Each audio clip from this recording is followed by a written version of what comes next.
you came to Dubai a few years ago, you'd have got this, sand and loads of it. Then an amazing thing happened. Fantasy became reality, and in the space of just 20 years, Dubai turned from desert into a jaw-dropping oasis of stone, marble, concrete, glass and raw excitement. But the bolder and wackier the idea, the more likely it was to be accepted. Giant islands the shape of palms that could be seen from space. And soon there'll be the world's tallest skyscraper, a modern-day Tower of Babel that slices through the clouds at almost a kilometre above the ground. Dubai has become a centre of a modern-day gold rush. But the big question for Dubai is whether this great global credit crunch is going to bite here, and whether that will turn the Dubai dream into a nightmare.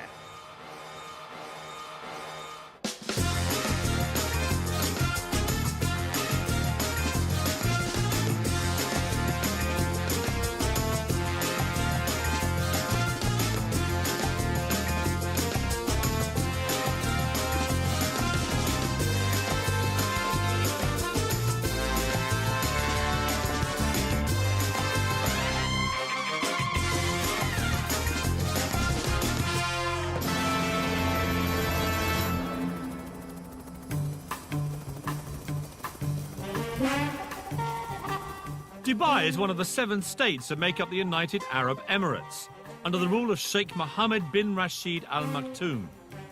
Its reputation as a tax-free haven and land of opportunity has attracted 120,000 Brits, all chasing the Dubai dream. You have both completely lost your marbles. I mean, you have paid $50 million for a load of sand. A dream where your position in society can be elevated overnight and vast riches are there for the taking.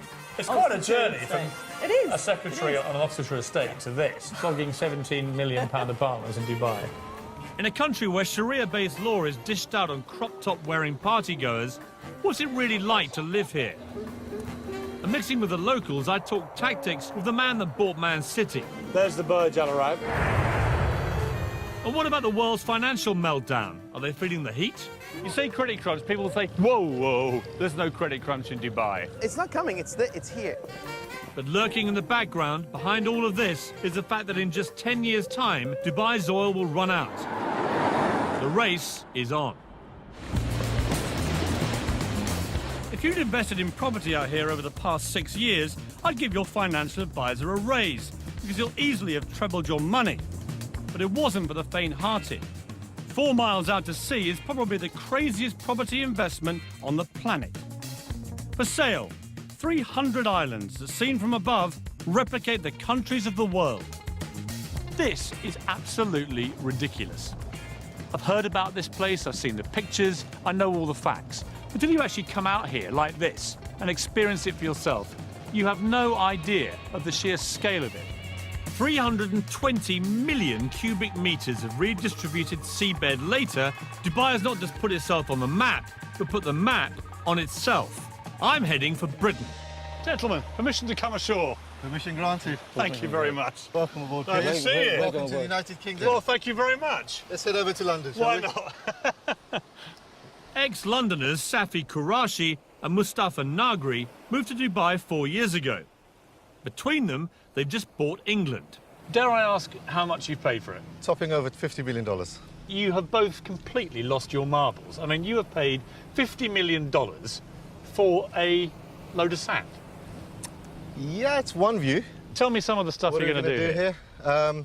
The idea very much is to have some luxury accommodation where you can bring your boat, park it right outside your villa, swimming pools, spas. How many are we talking about? You're talking in and around the 100 mark. Right. 100 villas over here. So you're living in your own private villa, surrounded by, you know, absolutely amazing shorelines, beaches. I mean, you and say views. that, but you're actually surrounded by the French over there and the Germans over there. I mean, they are worryingly close, aren't they? You know, they have got closer, but luckily there's still a bit of sea between us.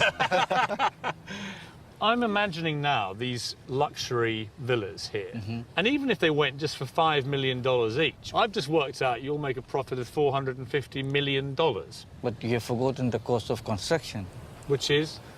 We're still working on that one. Yeah, well, You're still making what I think they call in Balham a nice little earner, aren't you? well, Yeah, Yeah, I guess you could say we might be. I mean, that's a great story. Absolutely. Ballon boy buys Britain. Yeah, it's not bad, is it? Safi is a perfect example of the Dubai dream. 4 years ago, he arrived here skint, having lost everything in a failed internet firm. Now, thanks to a series of shrewd property deals, he's the King of England and looking to invade France. But how did this little-known desert outpost become such a magnet for investors and those in search of a better life in the sun?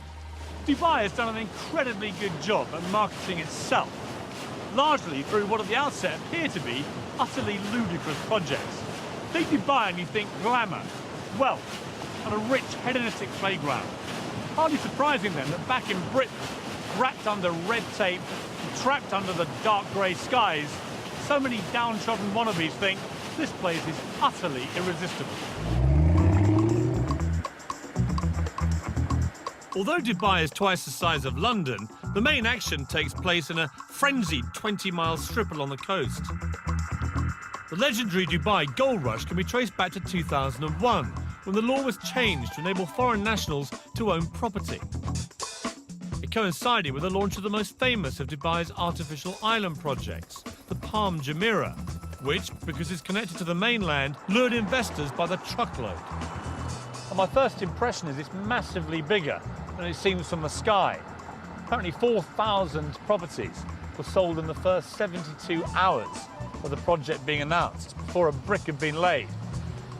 The weirdest thing about Palm Island is that 5 years ago, I'd have drowned by now because this was all water. Nothing quite prepares you for the sheer scale of their ideas. Palm Jumeirah is so huge, its central trunk supports 2 6-lane motorways. At the tip, 3 miles out, sits Dubai's latest 5-star hotel, the Atlantis, complete with an underwater lost city in a fish tank. The Beckhams are quite a place here, and Ashley Cole and Michael Owen followed suit, creating a Middle Eastern wag-su-mare. It may look like Brookside on the beach, but having a Palmer dress is the ultimate status symbol. And living the dream on Frond D is Neil Petch. Neil came out here 14 years ago and now publishes the Dubai version of GQ magazine. Judging by his cars, a Bentley, a vintage Jaguar and a Ferrari, life is good. Okay, here we are, ladies. Throw in a Russian model wife and her glamorous friends, and I'd say Palm living is very good. How much have these properties been going up by in value? Well, about 4 villas on either side of me. No one lives there. People had them as an investment, and they're going up at such a rate that they don't actually need to rent it. I wish I were in that position. I mean, if you bought that one at the start, for example, what would you have paid? Well, that was probably about £700,000, 2.6 million dirhams in our currency. And what would it be worth now? 15, something like that. So around 6 times what you paid for it. Exactly. So it's been an amazing investment for people. Yeah, it makes you question your own job when you're earning a lot less than your house is doing by sitting there. And is there, like, in any development like this, is there a bit of, you know, keeping up with the Joneses? Absolutely. I mean, I've had to upgrade my barbecue several times. Dubai has learnt a very British lesson. We do like to be beside the seaside. Waterfront property commands a premium, and building out into the sea will add 300 miles to their coastline. But when we struggle to build something as simple as a Millennium Bridge, how do you create an entire city in just 20 years? I have some days when I say, you know, this is crazy.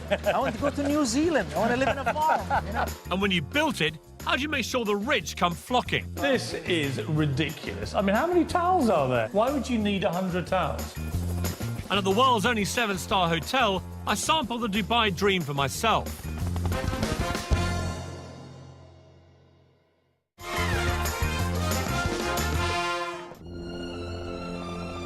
There are times when we build things so astounding that they become testaments to human ingenuity. The pyramids of Egypt, the Great Wall of China, and now, Dubai? Extravagance and Dubai go hand in hand, but this really does take the gold-plated biscuit. It's rumoured this 7-star hotel cost so much to build and run that it will never make a profit. But that's not the point. The Burj Al Arab is Dubai's Eiffel Tower, part of ruler Sheikh Mohammed's vision to put this place on the global map.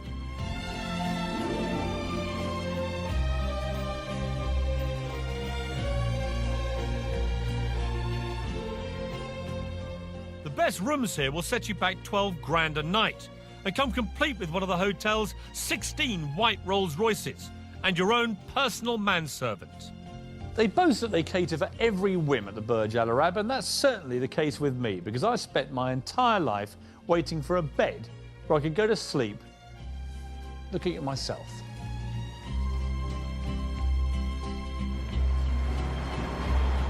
I'm here to meet builder Eddie Mitchell, who I last met at the height of the UK's property boom in Sandbanks, Dorset.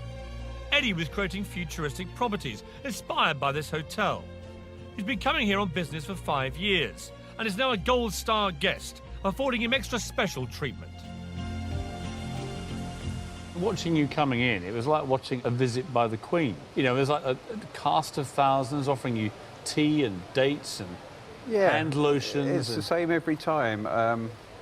My butler that I've had for 6 years, he meets us every time we come in. Whatever time of day, he's at the door. It's like coming home. So, Eddie, last time we met was in Sandbanks, Yeah. where the funny thing was there is that you produced properties like this, which are, you know, by any normal standard in Britain, completely barking mad, futuristic, emporiums of glass and concrete and everything else. Out here, you're known as Mr. Boring, because, I mean, that is not even first base, is it? Not really, no, Piers. I mean, you must love it here. It's like a permanent building site. Yes, but probably the biggest building site in the world, and after 30 years of building, I just love it. You're like a pig in a sty, aren't you, Eddie? Yeah, definitely. For those who bought at the start in the Palm or the World or the Burj Dubai, how much money are people making? I'm sure people are making many millions. I mean, I heard of one Chelsea footballer who had a place on the Palm that he's never actually lived in. He paid £400,000 for it, and he's just sold it for £3.5 million. Yeah, that's what he would have paid 6 years ago. And he would now make £3.5 million? Yeah, definitely. Without setting foot in the place? Yeah. How have I missed out on this again? We should have came here 6 years ago. No, but you always seem to pop up in these places at the right time. I went to Sandbanks right at the peak. I've come to Dubai right at the peak. What I need to do with you, Eddie, is stick with you in the down times. Well, you can come on site and be a builder if you want, Piers. The great thing about Dubai is there's always a stunning new location to practice your golf.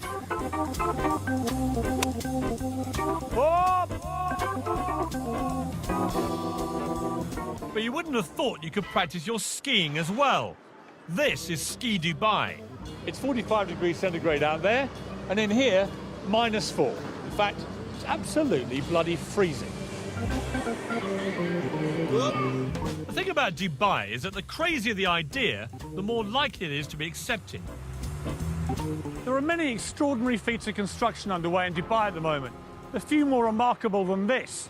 It's going to be the biggest theme park in the world. It's going to be 107 square miles. Or to give you some idea of perspective, bigger than Birmingham. But even more extraordinary is the fact that they boasted that the catchily named DUBAILAND would be finished into 7 years. Achieve that in the current economic climate, and I'll eat my sunglasses. This is a model of what the theme park will look like, and quite frankly, it's one of the most breathtaking things I've seen in my entire life.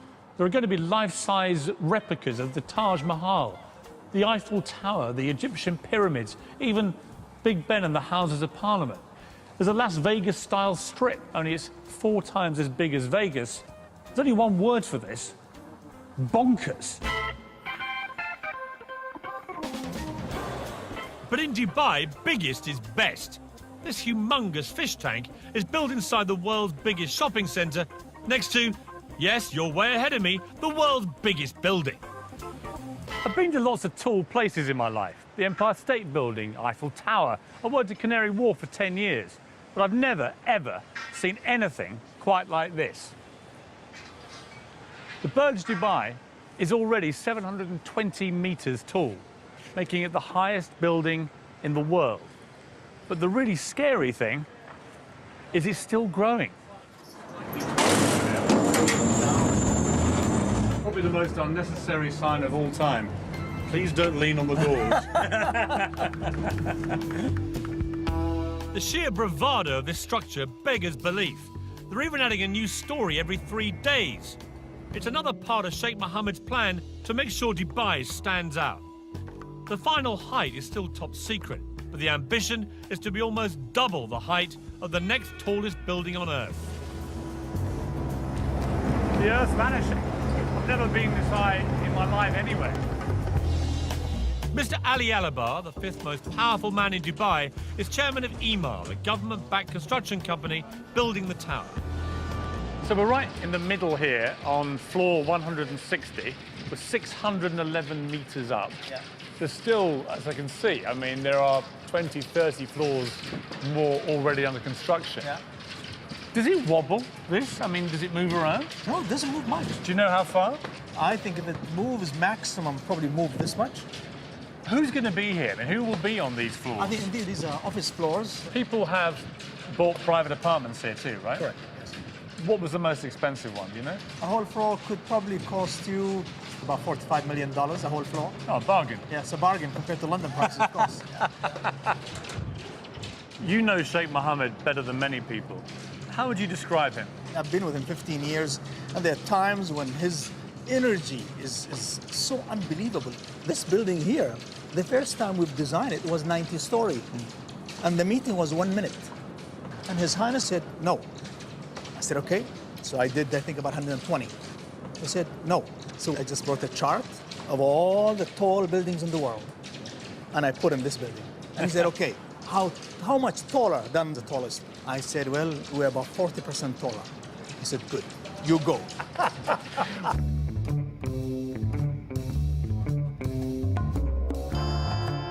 40 years ago, Dubai was nothing more than a dusty fishing village. The then ruler, Sheikh Rashid, had a vision to transform it into a hub for the world, as a port and as a tax-free business centre. It was an extraordinary and bold move. The philosophy was simple: build it and they will come. And come they have. Now, under the rule of his son Sheikh Mohammed, the vision continues. Dubai often feels more like a corporation than a state. And that's because just three things matter here: business, finance, and success. Unlike in Britain, where huge developments can get bogged down for years in red tape and bureaucracy, over here they can go up in months. And the reason is quite simple: Sheikh Mohammed. Whatever the Sheikh wants gets done, and fast. Of course, being able to use millions of cheap workers from Southern Asia has made it all possible. In 2007, accusations were made of slave labour conditions, so Sheikh Mohammed set up a confidential free hotline for construction workers to report any abuse. As a result, conditions have certainly improved. But each year, UAE workers send home an estimated £4 billion in wages, so a recession in Dubai would have serious global implications. But trying to get anyone to actually talk about the possibility of economic downturn here in Dubai was like trying to get blood out of a stone. I turned to Michel Canoe, a billionaire businessman from the 9th richest Arab family in the world. Are you totally sold into this vision, or are there going to be problems, do you think? Well, now there's going to be a lot of economic upheaval globally, and it's going to come and affect us. See, no one mentions that here. I know. You say credit crunch, people will say, whoa, whoa, there's no credit crunch in Dubai. In the Arabic culture, to say something, if you say it out loud, there's a perception that it'll happen. So we don't even call cancer cancer, we call it the disease that can't be mentioned. It's the same mentality. Is there a credit crunch coming in Dubai? It's not coming, it's here. It already exists. Now, for people to come and say, you know, this is the end and death of this area, it's not going to be the death of this area. What's going to be is a natural timeout, if you want, allow things to come back to its normal position and then move forward. Dubai, I think, is a good place to be if you're looking at 15, 20 years down the road. Because if you're looking at 2 years down the road, God knows what's going to happen in the next 2 years in terms of global finance. During the boom times, Dubai was the hottest property market in the world. The carrot that had expats scurrying here faster than a bleached blonde to a footballer. Helen Tatum is typical of those that came chasing the Dubai dream. She landed here 4 years ago and owns Dubai Luxury Homes, one of the most successful estate agents in town. Today, she's showing me a flat aimed very much at the not-so-poor. Amazing views, vast amount of room. I mean, how big is this? It's 13,400 square feet. The master suite takes at least a third of the apartment. So it's all about the bedrooms out here, is it? Exactly. And what would it cost if you wanted to buy this? £17 million. Wow. Who would buy a place like this? I mean, who's living in this block? Yeah, I mean, discretion is the word, but I mean, we've got sporting personalities, we've got presidents of countries. 15 times the size of the average house in the UK. Who said size doesn't matter? I mean, it's just humongous. Yeah. This is not even... apartment is too loose a word. Well, I mean, this is... hello! I mean, it echoes. I mean, it's unbelievable. I mean, look at it. It's not a kitchen, it's a restaurant. That's the children's bedroom. Of course it is. How silly of me. Here's the bathroom. This is the bathroom. I mean, this they is... take a lot of care over the bathroom. This is ridiculous. I mean, how many towels are there? There must be 100 towels in here. Why would you need 100 towels? I mean, it is just opulence on an almost regal scale, isn't it? It is. It's a staggering apartment. Perfect for your average multi-millionaire. This great view. Amazing view. But maybe not so good for a billionaire. Which is why the next phase will have its own heliport on the roof. That is going to be just going for a higher level altogether. That's going for your billionaires rather than just the millionaires. And it's going to have its own helipad, and you know, they're working on their own immigration so that you can just jet in and... Well, literally, so some Russian oligarch just lands on the roof, and out come immigration officials. Right. Yeah, incredible. What's a nice girl like you doing, flogging £17 million apartments in Dubai? I don't know, it just happened 4 years ago. Set up my own real estate company, and What were you doing back in Britain? I worked on a country estate in Oxfordshire. Doing what? As the estate secretary. You're a secretary? Estate secretary. Estate secretary, sorry, I don't want to diminish your role, but I mean, it's quite a journey from a secretary on an Oxfordshire estate to this. Yeah. And you're now glimmering in diamonds and Rolexes and stuff. So life's been good for you, right, Helen? It has. Thank you. And that's not the half of it. Helen now has her own polo team with 8 Argentinian ponies and a full-time professional trainer. It certainly beats typing. Friday is polo day here at Arabian Ranches. It's a bit of a fixture of the expat community. A chance to revel in the good life whilst catching a chukker and slithering up the social ladder. Becky, from Bingley, West Yorkshire. Yeah. And here you are at polo. Yeah, I'm at the polo. Bingley girls are not really used to doing this sort of thing, are you? Let's be honest. No. I came over here and I launched a magazine for another company, and I've just launched this magazine, and I'm 28 years old and I would not get that in the UK. You've done badly for a girl from Bingley, have you? It's all right. I'm quite happy.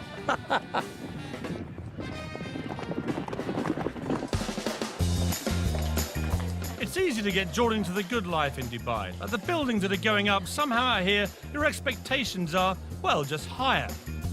But to live up to those expectations, you're going to have deep pockets, especially if you fancy a personalised number plate. I have the 93. And how much was that? $2 million. $2 million? Yes. And I'll find out what it's like to live where hedonistic Western playgrounds exist in a country governed by strict Muslim values. And what happens when you cross the line. Do you live in permanent fear that a wrong word could see you on the next plane back to Britain deported?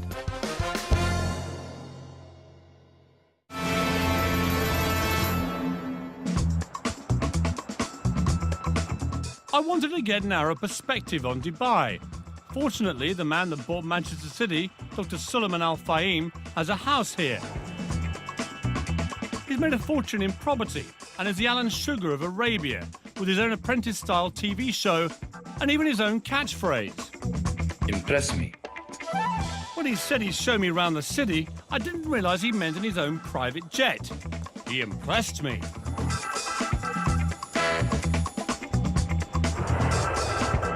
It's incredible to think about. Only 30 years ago, most of that would have been desert, right? 20 years ago, this part of Dubai was desert. There's the Burj Al Arab. It's become the symbol of Dubai. I mean, how much of this is ego? And are you all quite, you know, competitive people? Is it like, you've built the biggest tower, I'm going to go and build a bigger one? It's not about the ego, it's about to show the capability. We want to show our royal family that we can do it. And what they're looking for is to build something unique, something extraordinary. And with this kind of development, we attract foreigners. I mean, how much money is there down there now, would you guess? The last number announced recently was around $300 billion. 300 billion US dollars, just swimming around below us. I was told your very first major project here, you made 150 million US dollars on that deal, is that right? Yeah, that's right. And you cleaned up. I mean, you made 150 million bucks. The good thing, once I came with the... You're allowed to smile when I say that figure, by the way. I know to you it's not much money. To me, I mean, this is like unbelievable. What's it like being a billionaire? You look like you have a lot of fun. You're always smiling. Yeah, you really enjoy it. For us, we don't really enjoy with money and cash. We really enjoy with family. It's about more cultural friendship between the family relationship and the friend relationship. Now that's a family I'd like to get into. I wonder if he has any single female relatives. So we've seen the city from the air. Now it was time to see it at ground level, in the world's only Versace Lamborghini Murcielago. Dr. Suleiman paid $600,000 more than the standard car for this designer model to ensure he cuts a dash on Dubai's highways. The big thing in Dubai is about number plates, isn't it? Yeah, number plates is very important. Your one is 737. Is that a valuable one? Yes. But the 2 digits is more important. I have the 93. 93? I bought because that's the year of graduation of my wife. And how much was that? Today it's worth $2 million. $2 million? Yes. For 93? Somebody would pay you $2 million for that? Amazing. Thank goodness his wife didn't graduate in '83. Even he might have struggled to pay for that one. With such mind-boggling spending power on tap, it'll come as no surprise that all pockets are catered for. Shopping here at one of Dubai's super malls is a bit like being back at home, to be honest. Harvey Nicks behind me, a Lacoste over there, Starbucks, Zara. The only difference here is you've always got to look out for that unexpected visit by the billionaire Arab sheikh. So, how about a mobile phone? What do they cost? It will be 110. £110? Yes, £1,000. £110,000, I see. And this one? It's just £100,000. Oh, okay, so that's a bit more of a bargain. Yes. So do you actually sell these phones? Yes. A few weeks ago, the one sheikh chose 4 telephones. So an Arab sheikh came past your shop and bought 4 of these? Yes. For £500,000? Yes. Blimey, what on earth do you do when you want an upgrade? It's all so easy to get sucked into the affluent lifestyle in Dubai. The place just drips success. Most expats here enjoy a quality of life they could only have dreamt about back in Britain. Vast villas, sprawling staircases, giant swimming pools and personal maids. They spend their days enjoying the leisure at 5-star hotels like this, and their nights at parties covered by the society pages of Hello magazine. Small wonder then that so many start to feel, well, a little bit grand. After all, back in Britain, they were minnows. Here in Dubai, everyone's a whale. Tonight's the Hot 100 party, an annual event where the local version of Hello magazine draws up a chart of all the movers and shakers in town. In the main, it's the likes of spa managers and boutique owners that make it, but it's taken very seriously. If you're in, you're in. And if you're out, you may as well be in Goodbye magazine. You've made it. You haven't. Well, actually, I may have. I've just been speaking to the editor. There's this whole sort of strata zone that you get into when you get into the Hot 100. I mean, it's quite cool to be considered, like, hot. And apparently none hotter than yours truly. Well, the hottest thing that I found at the Ahlan Hot 100 party is Mr. Piers Morgan. Welcome. Hello. Expat life here revolves around the 50 or so 5-star hotels. That's because once inside, you never need know you're in a country where alcohol is frowned on, it's illegal to kiss in public, or be gay, or share a flat with your girlfriend. Dubai knows it needs Westerners to succeed, and so deliberately turns a blind eye to goings-on, providing they go on the private property of the hotels, a kind of expat bubble where life is good and intoxicating. The Barasti Bar is a regular expat haunt. It's not far from where a couple of Brits were recently arrested for having sex on the beach, although I believe that might be illegal back home as well. Enjoying herself in a slightly more legal way is 46-year-old mother of two from Birmingham, Karen Brady. Dressed to kill tonight, Karen? Always, always. Is this your nightly This is garb? generally, yes. Generally. Less is more. Less is more. Less is definitely more. And what's it like? I mean, the nightlife here. Every single night you can party without fail. Come out here, party. It's like non-stop. And you get drunk? Frequently. And are you making loads of money here? Absolutely loads, millions. No, So you here, came loads for the money and the parties? Absolutely, yeah. In what order? Well, first money, then the party. And what's the man scene like here? I'm not looking for the man. I'm just here enjoying myself. I've been married all my life, and I'm not doing that anymore. But you go on dates here and stuff? Sometimes, yeah, I do, yeah. I like to have dinner with intellectual men, but I generally don't fancy them. Right. Well, we should go for dinner then.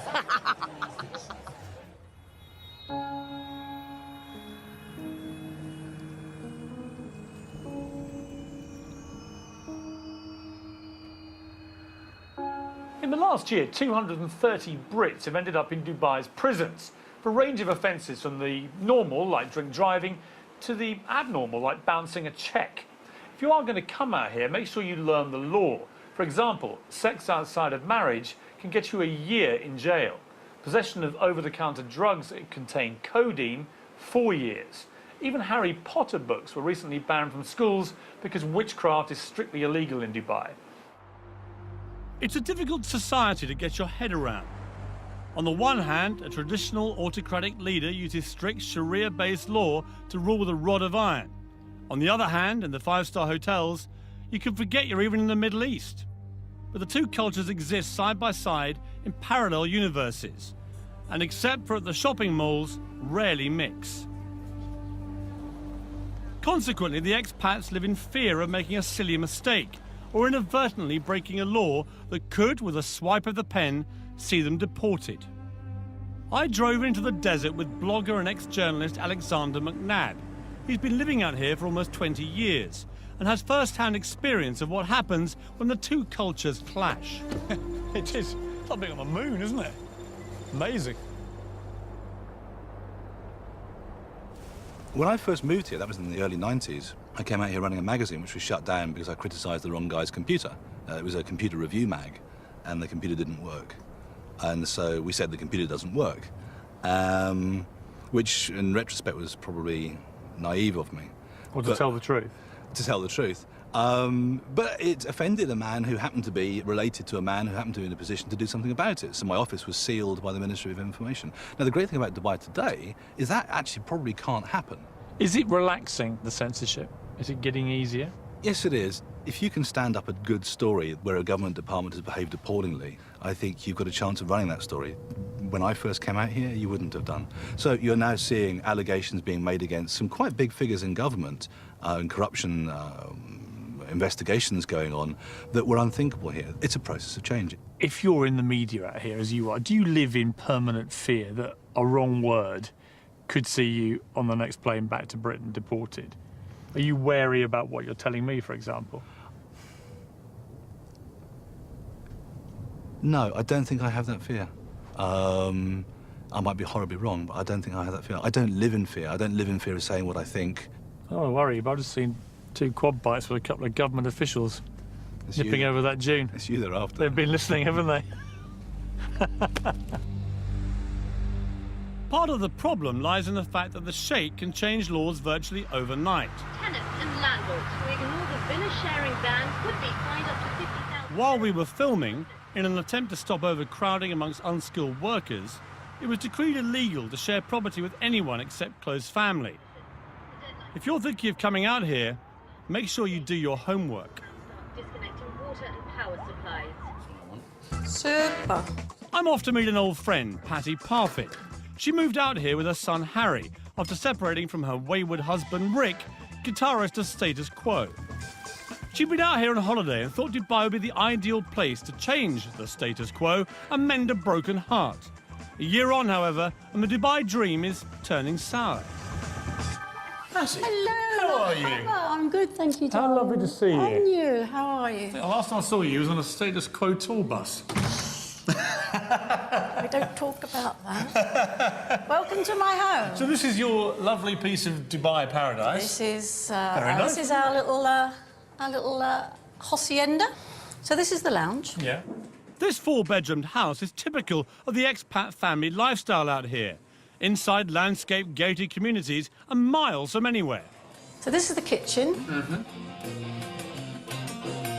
Thankfully for the neighbours, it's detached.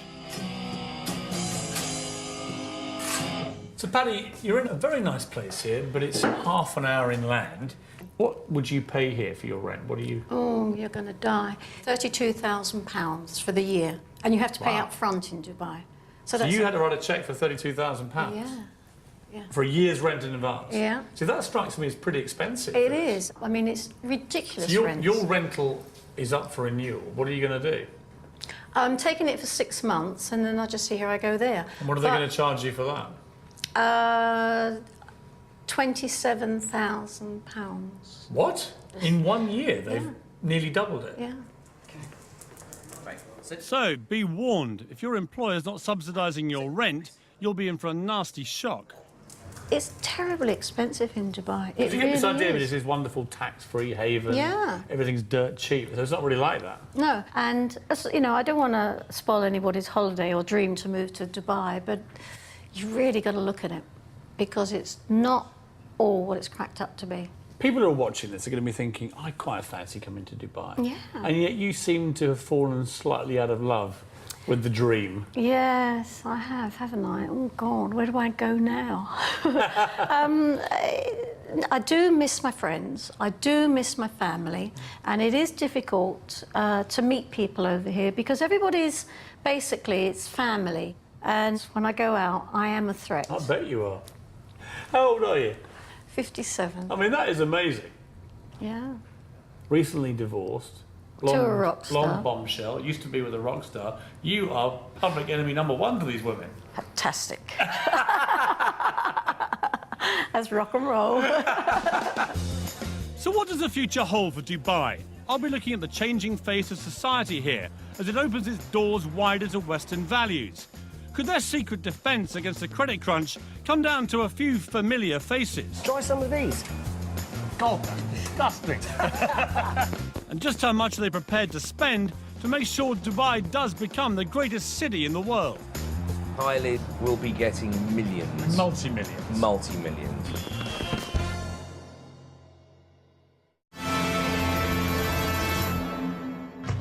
In the UK, we've taken thousands of years to develop our laws and customs, whereas Dubai has had just a couple of decades to try and find common ground so the 205 nationalities can happily coexist.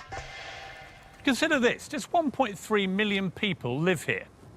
Of those, 200,000 are Western expats, 900,000 are Asians, mainly workers.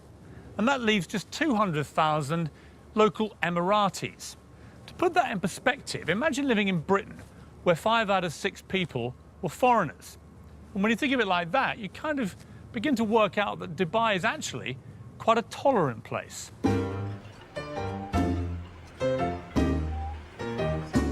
It's a sign of Dubai's willingness to welcome foreigners into its midst, to keep moving forward. And someone taking full advantage of that acceptance is Derek Khan. Oh, it's very good. Derek, a former fashion stylist to pop stars like Salt and Pepper and Snoop Dogg, is today better known as an ex-jewel thief. What happened, very stupidly, I pawned jewels. And of course, pawning, you don't pawn what is not yours.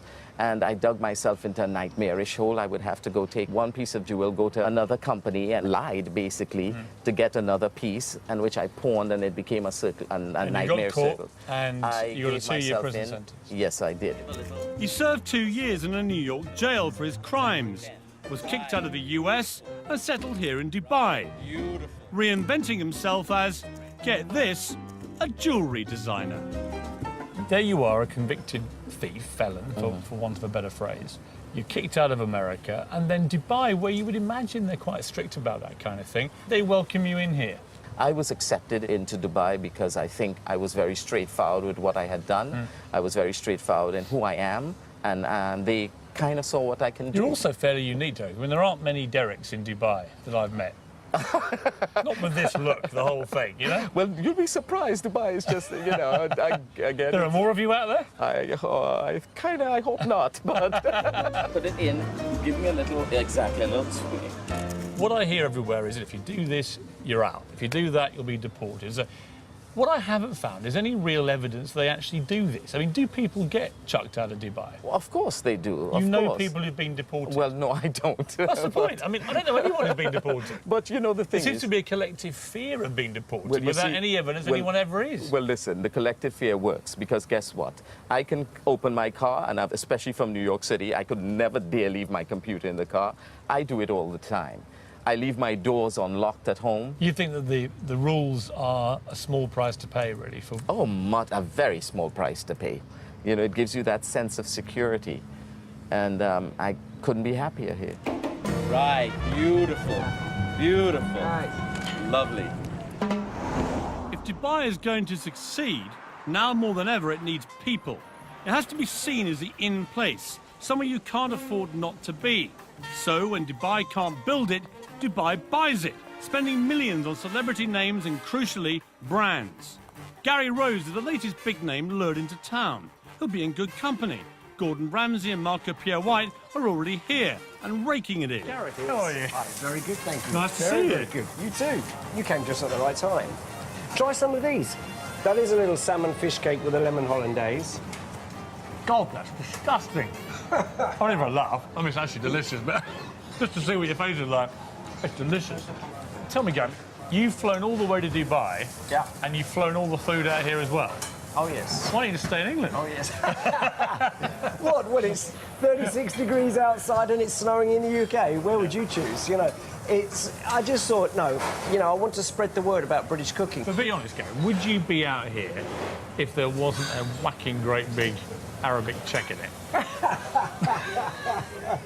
I mean, I know a lot of chefs, right? I must You all actually- like your money. Hang on, where's that contract of mine? Yeah, no, it's not a question of that, is it? I mean, that's always the... Isn't it, though? Because, I mean, I know a lot of brand names like you. You're such high commodities out here that they will pay whatever it takes to get you. Well, I think, you know, if I start cooking for money rather than cooking for what I really believe in, I'd rather give it up. So there you have it, the definitive answer, with hollandaise sauce.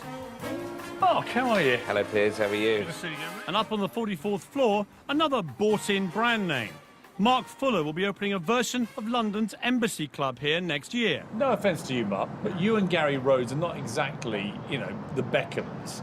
And yet you're getting a lot of money thrown at you to come here. What's in it for them to get you? Someone was saying to me today that it's all very well opening a hotel, but you've got to entice people into it. It's like all over the world. The difference is they're buying in name brands because it's a new country. I mean, is it rude of me to push you on just how many millions they paid you to come here? No, I won't say that. It wasn't millions, but it was quite an acceptable figure. What about Tiger Woods and people like that? When you see their God, names. Tiger Woods, you know, Christina Aguilera's, those sort of people. Kylie's will be getting millions. Multi-millions. Multi-millions. Is that because the people of Dubai, the rulers here, realise that celebrities of that power are a PR magnet for here? I think without a doubt. In the end, this was a piece of desert. This was a piece of sand. They've built a city out of nothing.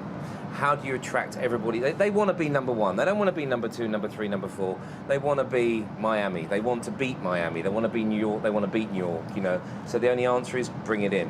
Kylie comes, Beyonce comes. I mean, even Iron Maiden have played here. It is almost surreal here. It's the land of make-believe. It certainly is, more like the land of unbelievable, because as the world is rocked to the core by the credit crunch, Dubai rocked to the sound of Kylie at the world's most expensive party. The Atlantis Hotel was launched with a massive £7 million extravaganza. Looks like an awful lot of that went up in smoke. Let's face it, for the ordinary Brits living here, as long as you toe the line, life's pretty good. For the investor, though, even ultra-affluent Dubai is fragile. it doesn't manufacture anything of value. Oil now accounts for just 6% of its income. And even though uber-wealthy neighbour Abu Dhabi pumped £9 billion into its economy back in October, Dubai remains exposed. 3 big government-backed construction companies are already laying off hundreds of employees. Dubai relies on foreign investors to make it work, and without them, Dubai's dream of becoming the greatest city on earth may have to wait. I came to Dubai to find out if it really is all it's cracked up to be. And the answer, if you like sun and fun, glitz and glamour, is a resounding yes. As for the credit crunch, everyone I've met here says the same thing. Dubai won't just survive, it will thrive. And that's because it's bursting with ambition and drive, all led by one man's extraordinary vision and an utter determination to turn this place into the biggest and most successful city in the world. As for my part, I think I'll borrow the favourite phrase of the British builder. It'll be all right when it's finished.